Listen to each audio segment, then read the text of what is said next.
সুপ্রিয় দর্শক মণ্ডলী, এখন আপনাদের মাঝে বক্তব্য প্রদান করবেন আমাদের সম্মানিত ব্যক্তি মোহাম্মদ থরসা বিল্লাল হোসেন। গাজীপুর ছাড়া বাকি 63টা জেলায় উমর বয়কট। উমরের কিছু ফ্যান ফলোয়ার আমরা ঠাকুরগাঁও আসছিলাম, ফান্ড কালেক্ট করতেছি, মানবিক কাজ করতেছি, বাট তারা আমাদের এখানে ডিস্টার্ব করছে, সিনক্রেট করছে। না না না না ভাই, আপনি এটা কি কথা বললেন? এমনি বললে তো আর হবে না ভাই, ওকে দেশ থেকে বের করে দেবেন ভাই। আপনি হলেন বাংলাদেশের হেড আমার লোক ভাই, আপনার সাথে তো কেউ পেরে উঠবে না। আপনি যা বলবেন তাই হবে ভাই, শুধু শুধু বয়কট করে দেওয়া হবে না ভাই, ওকে ফাঁসিতে দিয়ে দিন না ভাই। যে মানবিক কাজে বাধা দিচ্ছে তাকে তো ফাঁসি দেওয়া দরকার নেই। এন্ড উমর এটার মধ্যে জড়িত। হয়তো ঠাকুরগাঁও আসছে, পোস্ট দেখছে, তার কিছু ফ্যান ফলোয়ারকে বলছে যে বিলাল ভাই যাচ্ছে অথবা যাবে, ডিস্টার্ব করো যাতে কাজ না করতে পারে। বড় ভাই, আপনি যে বলতেছেন উমর ঠাকুরগাঁও এসে ওর ফ্যান ফলোয়ারদেরকে বলে গেছে এখানে বিল্লাল ভাই মানবিক কাজ করতেছে, সেখানে বাধা সৃষ্টি করো বা চিন্তাই করো। আপনি কি দেখছেন উমর ঠাকুরগাঁও এসেছিল এবং উমর ঠাকুরগাঁও এসে ওর ফ্যান ফলোয়ারদেরকে এই কাজগুলো করতে বলছে? আপনার কাছে প্রমাণ আছে? আসেনি? যদিও প্রমাণ নাই সেটা আমরা ভালো করে জানি, কিন্তু আপনি এই ধরনের ফালতু কথা কেন বলেন? আপনার পুটকির মধ্যে কি চুলকায়? কৃমিতে খাওয়া যায় নাকি? হ্যাঁ, আপনি মানবিক কাজ করতেছেন, করেন না। আপনি আরেকজনকে টার্গেট করেন কেন? আরেকজনকে খোঁচাচ্ছেন কেন? সমস্যা আছে আপনার? হ্যাঁ, আমি একটা কথা বলে রাখি এখানে, এই ভিডিওটা উমরের কাছ পর্যন্ত পৌঁছাবে।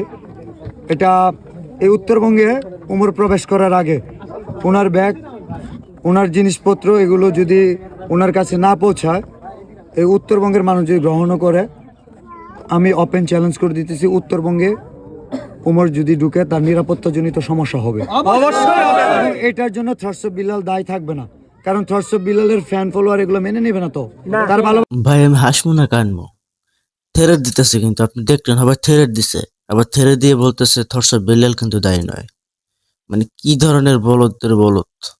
বলদ না হলে এই ধরনের কথাবার্তা বলে?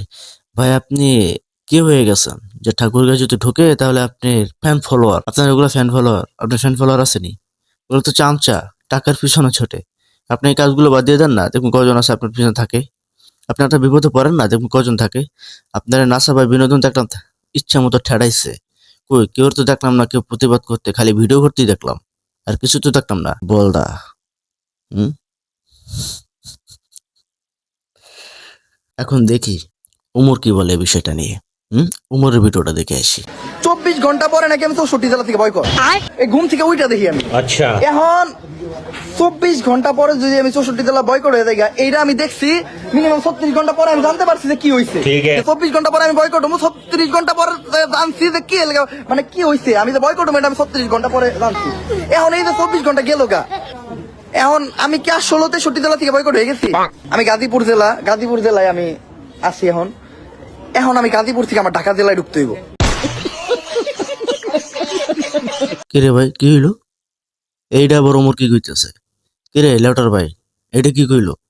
এখন তো তুমি নাকি একবার বয়কট করে দিতেছ 63 জেলা থেকে, কই ক্ষমা তো চাইলো না, ওটা 36 ঘন্টা পরে জানলো। বলো তুই কে হয়ে গেছিস ভাই? তুমি কে? আপনি কে ভাই যে আপনার কথা মতো 36 ঘন্টা পর সে বয়কট হয়ে যাবে? আপনি কে ভাই? তুই তো দেন, আপনি কে? কাকে বয়কট করতেছেন? আপনি কার ক্ষমতায় বয়কট করতেছেন?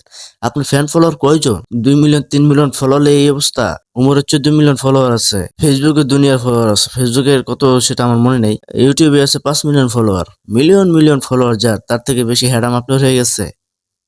বুঝি না ভাই।